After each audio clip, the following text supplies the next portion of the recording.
It's been a while since I've been on here, but I have been busy growing a human. I'm currently 26 weeks as of today. I'll give you a little bump update. So this is what baby looks like now.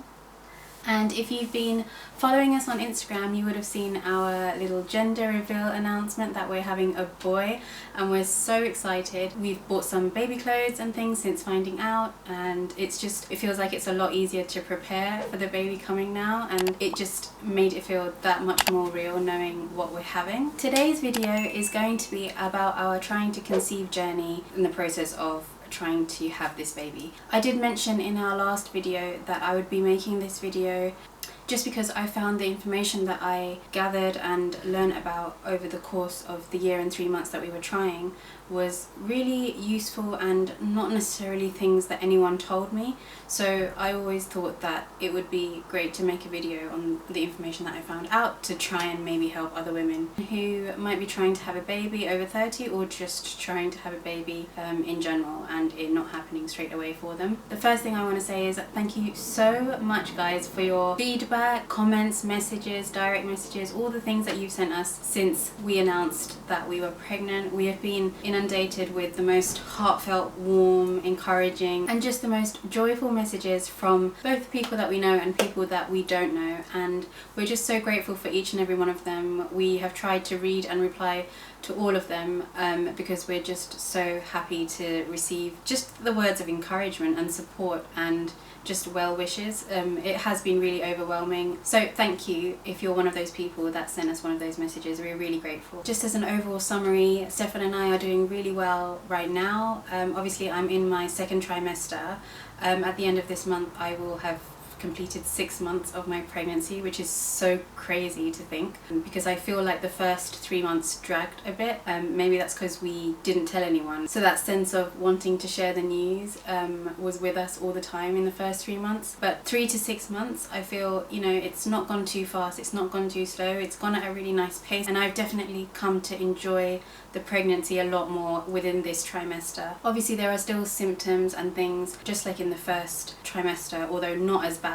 Thank goodness the nausea and everything is gone, but overall I'm really enjoying the pregnancy. Obviously it being my first time, I didn't know how it would feel to be carrying a baby, and I definitely do feel just the weight of him. I feel heavier, and I am heavier obviously because of the baby growing, but I think I've been coping the best way that I can. I do tend to get a little bit of back pain if I'm sitting or eating in like on a bench or something without a proper backrest for a while. I usually get the pain just on my right side, and then obviously because of the added weight my feet tend to hurt at the end of the day if I have been doing a lot of walking, so it's always nice to get a foot rub or something from Stefan. So overall we're doing really well, really excited. Preparations are in full swing, well underway, and yeah, we just can't wait for the coming 3 months where we get to just tie all loose ends together. There's still work we have to do in our bedroom, like just organising and making some space so that we can create our little nursery corner, but we've started to order in a few things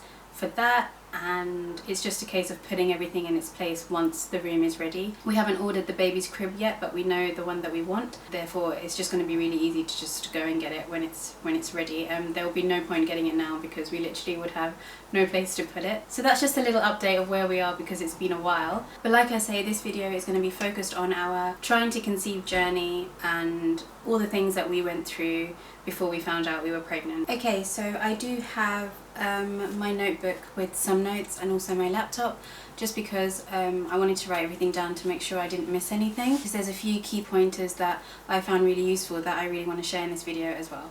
And then before I do start, I do want to say that although this is about our experience trying to have a baby while I was 30 or 30 and over, I do just want to put a little disclaimer out there to say that although I'm talking about our experience and our shared experience, I still wouldn't have changed a thing. I wouldn't have tried starting to have a baby sooner or anything like that. Me and Stefan got married in 2018 in April, and we knew we didn't want to start trying for a baby straight away because we wanted that time to just be married and just be the two of us so strongly, and it was so important to us to have that strong foundation before we started to expand our family.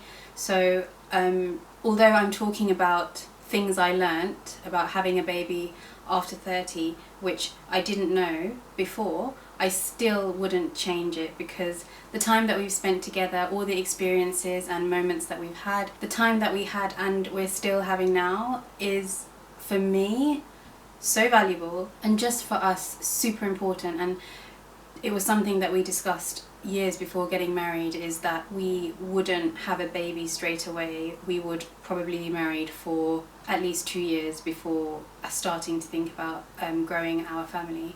And another thing is, Stefan and I didn't physically live together until we were married, so it was even more important for us to be able to have that time together. So now we've been married for 3 years.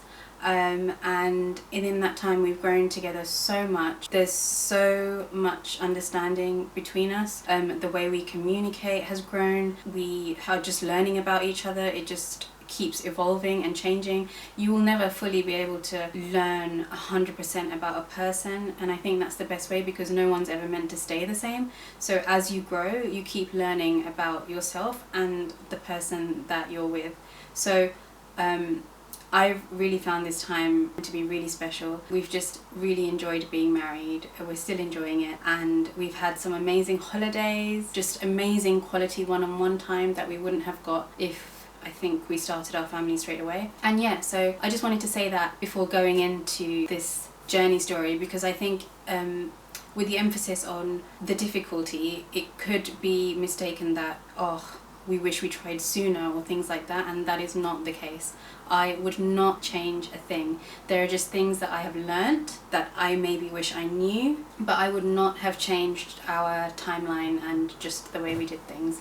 And we're both really happy with the timing of everything. I'm 32 now, so becoming a mother at 32 for me is absolutely fine. I actually feel like I've come to know myself so much in just even the last 3 years, so I feel like I'm in a better place to become a mum than I would have been 3 years ago. So all this talk and spiel just to say that there are no regrets, and wherever you are in your life, just there's no right or wrong way of doing it.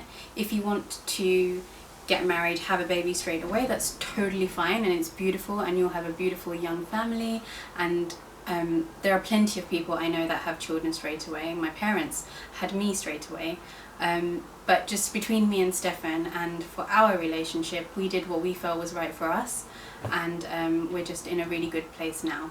So let's get started on this whole journey that I've been talking about.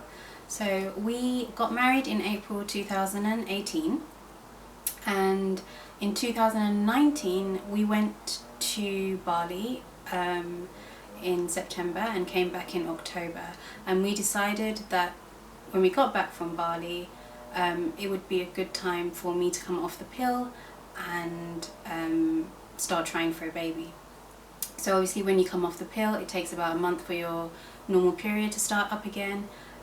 So from October 2019 right through until October 2020, we were actively trying to have a baby. Although it didn't happen in the first few months, I wasn't worried, because, you know, I knew there was a lot of things that had to happen correctly for a child to be conceived, with ovulation and timing and just things like that. I was using a cycle tracker to kind of track my periods, but because I have irregular periods, as just standard, that's just how my body functions, I don't know if that was too useful for me. And there was a point where Stefan was just like, you know, after a few months, he was just like, maybe you shouldn't track it so much, because maybe your focus is going on there too much. But anyway, so we started trying in October, and after 1 year of trying and obviously not getting pregnant, we both decided that it would be time to just approach our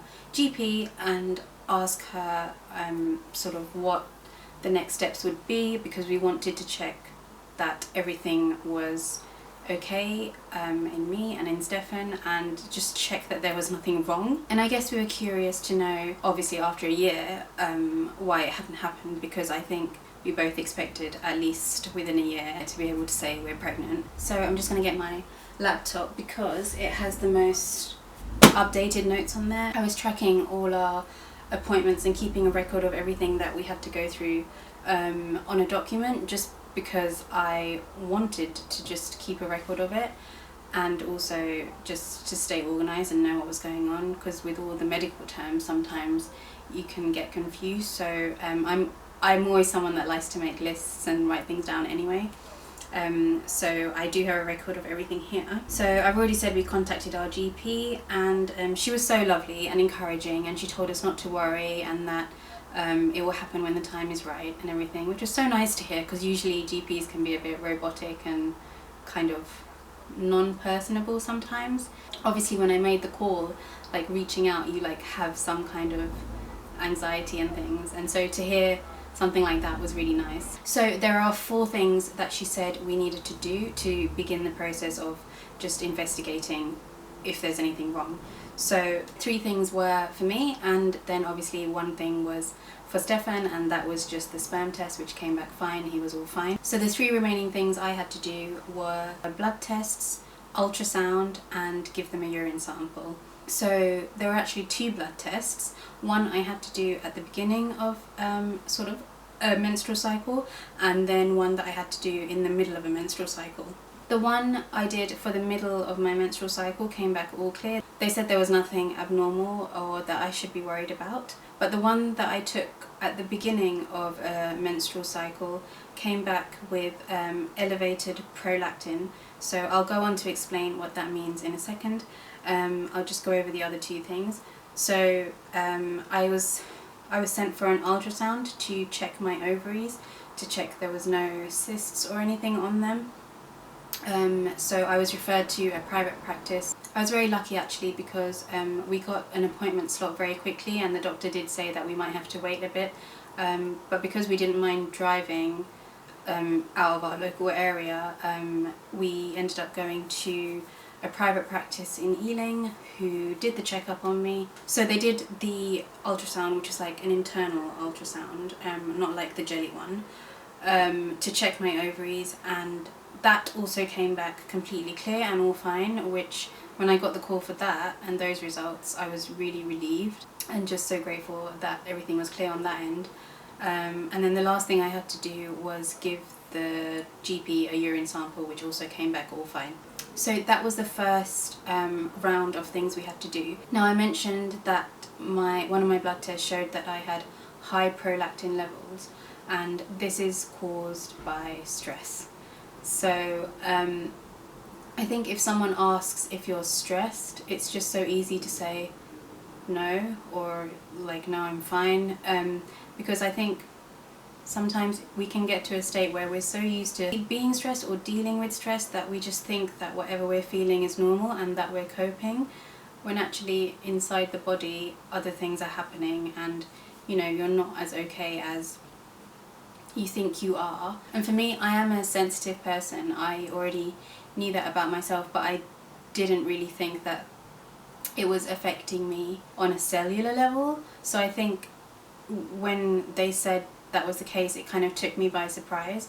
And in a nutshell, the reason that we couldn't get pregnant for a year and 3 months is just stress. So without going too much into detail, I'd say there were 2 main things that we had to go through within that year that we were trying, which now looking back on it meant my stress levels were higher than they should have been. When we got back from Bali, my parents actually decided that they would separate, so I was helping them in that process, and obviously it was stressful for me. And then in the following year, Stefan's mum had to go through chemotherapy again. It was a challenging time for sure, and obviously within the midst of all of that we was trying to have a baby. So I think all of these things going on meant that my stress levels were higher than usual. I was journaling, I was meditating, but not quite as often as I came to do, which I'll talk about. I had like my coping techniques to try and get through the time. But yeah, so those are the 2 main things that happened in that year, which meant that I wasn't really regulated, and I wasn't relaxed. And I think if you're trying to have a baby, the main thing is you need to be happy and relaxed, and it's much more likely that that's going to happen sooner for you. For a highly sensitive person, is a lot to take, and like I say, I didn't know it was affecting me on like a cellular level. So basically there's a gland in the brain, pituitary gland, that releases prolactin, but a normal level of prolactin in the blood, they said between 300 and 500. So my first blood test was November, and then the second blood test that I booked in for was December that same year. And between that time I started taking some extra vitamins. So I started taking, I think it was called Neurobalance, which was a combination of zinc, magnesium and vitamin B6. It was actually Stefan that bought them for me because he'd done some research and he'd found that they are supposed to help.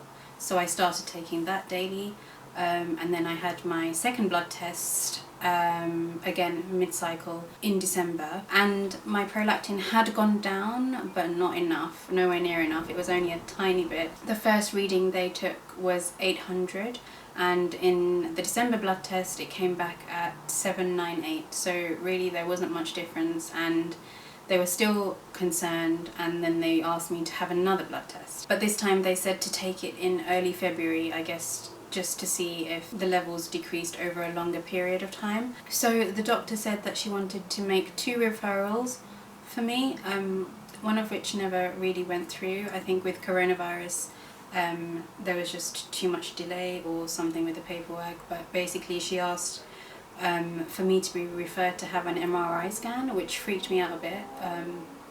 She was like, it's better just to check your brain, just to see if there's anything wrong because your prolactin is so high, and just to kind of rule it out, make sure there's nothing wrong. But obviously when she said that, I was a bit worried, but I didn't think about it too much, and in the end the referral never came through, and I just haven't really thought about it. But the second referral she made for me was to a specialist gynaecologist in one of the local hospitals near where we live, and then it was just a case of waiting until early February for me to be able to have the third blood test and see if it was any better.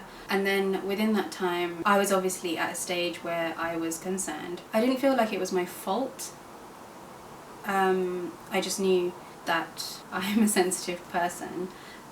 So the only thing that I could think to do was learn to manage my stress better, and there were already techniques that I had been doing, but I started to do them on a more consistent basis. So every day in the morning I would do visualization, meditation, journaling, affirmations, Bible study, and then in the evenings I would do my gratitude diary. But those things that I incorporated kind of helped me go inwards a lot more and then find like a sense of calm in myself. And I didn't know if anything was working because I hadn't had the third blood test, and that would be the only way of finding out. But I felt like I needed to do everything that I could to help myself, and I was the only one that was going to be able to help myself. So I was still taking those extra vitamins, and at the same time doing all of these like well-being practices to try and find some peace within myself. When I mentioned visualization, one of the things I actually visualized, so like I googled what the pituitary gland looks like in the brain, so that I could have that visual in my head. So I closed my eyes and I would imagine the pituitary gland sort of releasing, I imagined it as like yellow circles of like light almost, which is the prolactin. That's just how I visualized it, kind of leaving the gland. But I would imagine like a really high stream of prolactin leaving, and then during my visualization I would slowly in my mind imagine that it was getting less and less and less until there was like a nice steady stream of those little balls of yellow light prolactin whatever leaving the gland. And I did that in all my visualizations. Again, I didn't know if it was working, but it definitely gave me a sense of, one, that I was helping myself, like just not be too anxious about the whole thing. I am someone that does believe in the power of like mind over matter, So for me, it was just something that I wanted to try and do consistently to see if it could impact me in a positive way. So I was doing all of those things until my blood test, and then I also randomly saw a blog post when I was Googling other blogs of women who are also trying to get pregnant and just seeing the kind of things they were going through. And one lady mentioned the little ovulation strip test that you can buy cheaply on eBay. And up until then, I only thought you could get like the digital ovulation tests. I knew you could get strip pregnancy tests, but I didn't know you could get strip ovulation tests. But obviously when I found out that prolactin affects the ovulation hormones, then I became not concerned, but I became aware that it could be affecting my ovulation hormones, and then I started to wonder if I was even ovulating at all, and maybe that's the reason why we weren't getting pregnant. So I decided to hop on eBay and just buy a pack of these cheap bog standard ovulation tests, and if you're watching the previous vlog we did, I just show you what they look like and what a positive ovulation test looks like. So from January 2021 I started tracking my ovulation to see if I actually got a positive ovulation result or not, to let me know if my body was doing the right thing or not. And I did get a positive in January, and I also got a positive in February. But it was good for me to start recording that, because that's one of the questions the gynaecologist actually asked me is, are you ovulating? Are you taking ovulation tests to see if you're ovulating? So that was kind of like a little mini miracle that I just happened to see something that made me like encourage me to buy these tests and start tracking, so that I could give him the information and help him to help me better. So the gynaecologist told me that if my third blood test came back with the prolactin level still too high, I would then need to be referred to an endocrinologist, and then they would have to investigate further. He did ask me if I was still getting my period, and I was, and he said that's a really good sign, and if I had high prolactin and I wasn't getting a period, he would be a lot more concerned, so that was a good thing. And then he told me that I needed to have a special type of scan called a HSG X-ray, and I've written it down because it's a long word. HSG stands for hysterosalpinography, and it's an X-ray exam of the uterus and the fallopian tubes. So it evaluates like the shape of the uterus, so the womb, and checks that your fallopian tubes aren't blocked, which obviously affects ovulation if they are, because that's how the egg gets down into the womb. And it uses a special form of X-ray called fluoroscopy. So when he said I needed to have that, at first I just thought it would be like a bog standard X-ray where you just go in, something like might zoom around you, and it's like 1 second and it's done.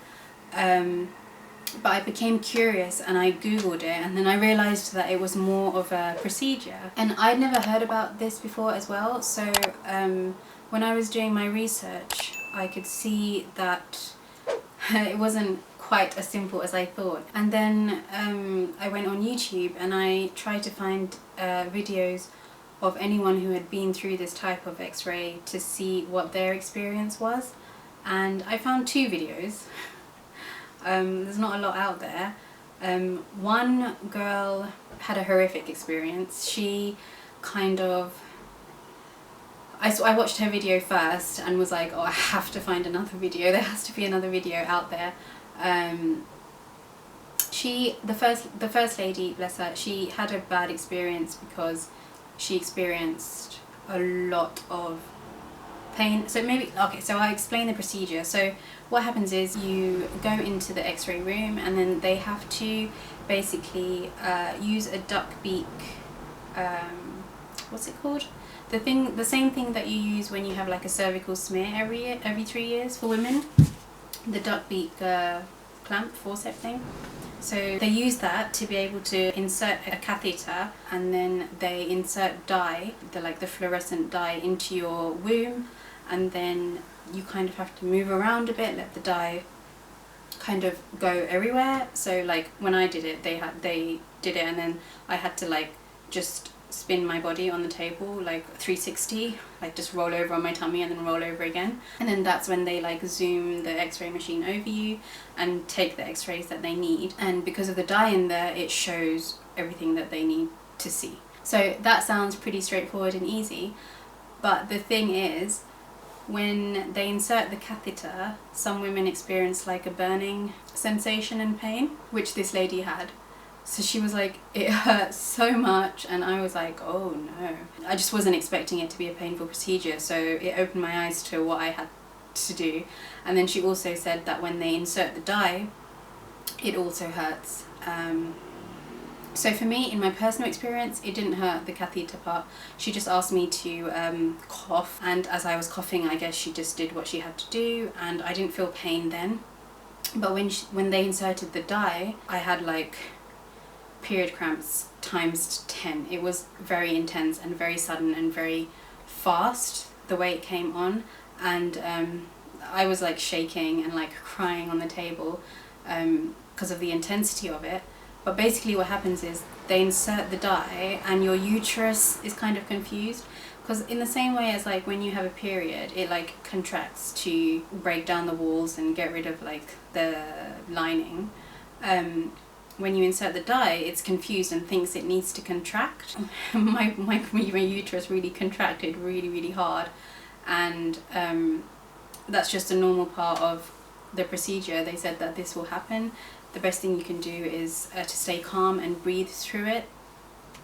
And I did. I mean, I breathed. I was like shaking and breathing. I was like but the first girl's video I watched really made me a bit more nervous about the whole procedure. But the second video that I found, and thank God I found it, she was like me. She was over 30, and she said that she had to do she'd actually just done the procedure and then she'd made the video.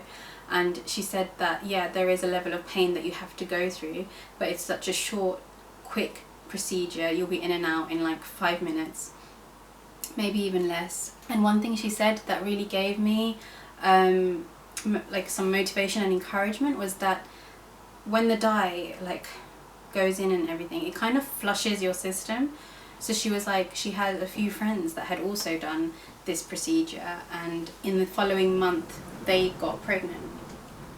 And these are people who, like me, it was kind of like nothing was really wrong, but it was just, they were just going through the steps of investigation as to why they couldn't get pregnant, and they call it subfertility when it's kind of like unexplained. And she was like, she had friends who had done the procedure and then got pregnant in the next month. And I told this to Stefan, and I was like, it's going to be a bit painful, but maybe this means that ovulation to take place properly. So that was like a little bit of like a glimmer of hope that we had in the back of our minds. So yeah, the procedure was painful, but if anyone has been told that they need to get it, I wouldn't get yourself worked up too much about it, and I would try and go with the flow as much as possible. Do everything they tell you to do, like the coughing when they insert the catheter, that was really helpful, and then really deep, slow inhales and exhales to help kind of regulate the pain when the dye is inserted. And then I guess just keeping in your mind that it's a really short procedure, and although you're feeling pain, it's going to be over soon. So that, with the knowledge that everything that you're doing is in the hopes of having a baby one day, it kind of gives you some strength to be able to get through that. So I had that procedure, and thank God she said that everything looks fine. My tubes were open. A part of me was like, oh man, I didn't have to do that because my tubes were fine. But I am glad I had it, because it kind of, not knowing if there was something wrong would have been worse than like not doing the procedure. Yeah, so I am glad I had it, and I am glad that they said the tubes were clear straight away. Stefan couldn't come with me to the appointment. He drove me there, but they wouldn't allow him inside because of coronavirus and everything. It was all much stricter back then. So I had to go in by myself as well, and then wait for half an hour. So that was a bit nerve-wracking, like the build-up. But the actual procedure itself took probably 4 minutes. I was in and I was out, and like I said, they just made me do the spinning thing on the table, took the x-ray, and then the lady showed me like, this is your womb, these are your tubes, everything's fine, open, there's nothing wrong. And then she again said that sometimes the procedure helps to flush out the system. So she was like, just continue to try as you normally would, and fingers crossed everything goes well for you. And I have to say, like, all the healthcare professionals that I met along the way of our trying to conceive journey were really encouraging and supportive, and like they had that personable touch, which I sometimes find is lacking in like the medical profession sometimes. But I had to say I was really lucky with every single person I met along the way, and I was very grateful for them and everything they had to say to me. So my tubes were clear, so it gave me some confidence and everything. And then I went in early February and had the 3rd blood test. I'm just like, now, especially as I'm pregnant, back when I was younger, I used to really struggle with blood tests, and if I had to go for a blood test, I'd get so worked up about it, and because they could never find my veins, and one time they even got it out of my thumb, like the blood, because they couldn't find my vein, and I was crying, and I did not have a good experience with blood tests as a child. But now I'm just like a pincushion, and like just last week I had to go, especially when you become pregnant, like they just need so much blood, and last week I had to have a glucose test where they did 3 blood tests in 2 hours, and I was just like, yep. So I'm much more used to the blood test now. So in February 2021, I went for the blood test, and before then I was doing all the visualization, meditation, journaling, all of the things that were helping me, all of the kind of more holistic ways that I was trying to help myself. And in February I got the really happy news that my prolactin in my blood was down to 310. So from 798 and 800 before that, it had gone down to 310. And when I saw that figure, because I log in online and I can see my blood test results, so when I saw that figure, I can't even tell you, like, I was just like, wow, this stuff really, really works. I already knew that there was a power behind everything I was doing, but to see results come from that is really amazing. Stefan was like, wow, like everything's like, you're fine now, like there's nothing wrong. And then obviously I had the X-ray done, and they told me that my system should be flushed out anyway, so just keep trying. So we went into, like, I guess the month of February, March, just with a renewed sense of hope and a good feeling. We were just happy. We felt like we were on the right track. I felt like I had like really helped myself, and I felt proud that I had helped myself. I don't know, I was just in a really more peaceful place. It obviously helped me have a complete mindset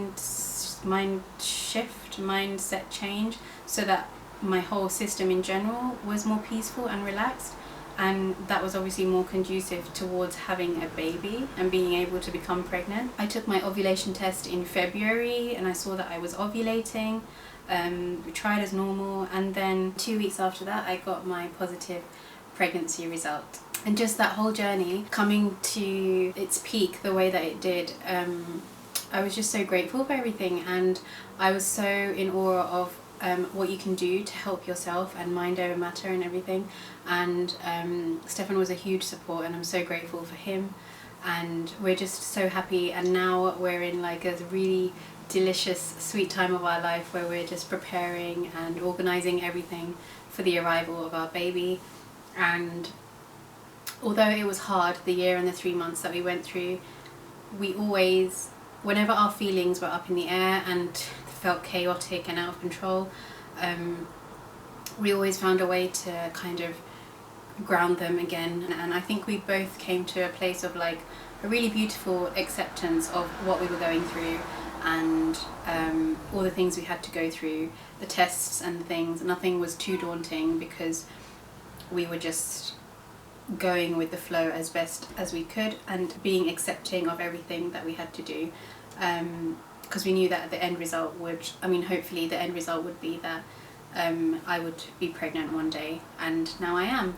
So I'm really grateful for everything that I learned along the way, and I hope that you also found the information in this video useful.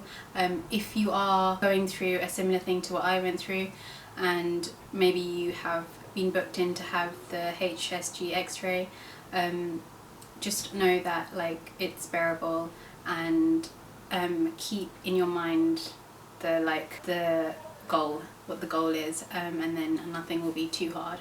And if there's anyone who's struggling with not only getting pregnant but just anything in life, maybe you're dealing with a lot of anxiety and stress and you don't know what to do about it, I would really, really strongly encourage you to try the visualization, meditation, journaling, and all of these methods that you can do to try and bring some stillness to your mind, and stillness to your mind, and remaining as, I don't want to say positive, because I think that could sound like toxic positivity. I don't want it to sound like, just stay positive, guys. It's not always the case, and I don't mean, when we say stay positive, I don't mean like, oh, no matter what happens, like always, you know, never have like a negative thought or a bad feeling or anything like that. Those things happen because we're human, and it's okay to have those feelings. And I just think it's important for us as individual people to realize that it's okay to have those feelings, but then also know how to manage them and learn techniques. And it could be different for different people, but learn the ways that you can bring yourself down from spiraling into like so much anxiety and depression and things like that, to try and always have a mind shift change. Like, give yourself the time that you need to process certain information, certain events that happen. Know that it's okay to be down for a while, and then pick yourself back up, because really mindset is everything. It's so important no matter what you're going through in life. And then I guess my final thing would just be for people that kind of, to be more sensitive when you're asking people when they're gonna have a baby, like when's the baby, when's the second baby, like just be more sensitive when you're asking people such a invasive question, I feel, because starting a family is something which is, yes, everyone, I mean most people do it, but it's something private to the family, and it shouldn't be something that you try and like stick your nose into. And I think that there are many cultures that, without realizing, ask the wrong questions, and they don't know what someone's going through. Like, I don't know how okay it is for people to ask women in particular, when are you having a baby, and or to joke about it and to laugh about it, and what's not really important to them. You don't know, like something like a throwaway comment that you say could really hurt someone. You don't know if they've taken a pregnancy test that day and it's come back negative, and then that they're trying, and just because they haven't told you they're trying, because at the end of the day, like, why should they? Like, you just don't know what someone's going through, and you have to be, I think, I just want to encourage like anyone watching this video that if you are that kind of person that says those kind of things to people, to just think twice before you do, just because you don't really know what everyone's going through, and just to be a bit more gentler with your words. And most of the time it's completely innocent, and most of the time people don't even think about it at all, because it's just the way it is. Like, everyone says it and everyone jokes about it, so everyone just carries it, like everyone just joins in. But I encourage everyone to just give it a second thought, and just become aware that you may be causing a bit more hurt than you realise, and that you should just be a bit more sensitive. But for anyone trying to have a baby, who's, you know, trying and not telling anyone what's going on and keeping it within their marriage, I wish you all the best. Just know that it will happen one day. Mindset is everything, and I really encourage you to try the holistic ways. Spend time in the Word and the Bible and praying as well. Everything combined helped me so much, and I really hope that you get the happy news one day that you're hoping, that you're praying and wishing for as well, just like we did. I don't know how it will be when we try for our second kid. It could happen instantaneously, it could be another long journey again, I don't know, but I have hope. And I know that nothing is impossible. So with that being said, I hope that you've enjoyed the content of this video and found it useful. If you think that there's someone who may benefit from seeing this video and just hearing the things that I talked about, please feel free to share it with them. and don't forget to like and subscribe. Give this video a thumbs up, which will really help us as well. I look forward to making more baby related content for you guys. I've got some really cute baby things that have been coming in the past few months that I can't wait to share with you guys.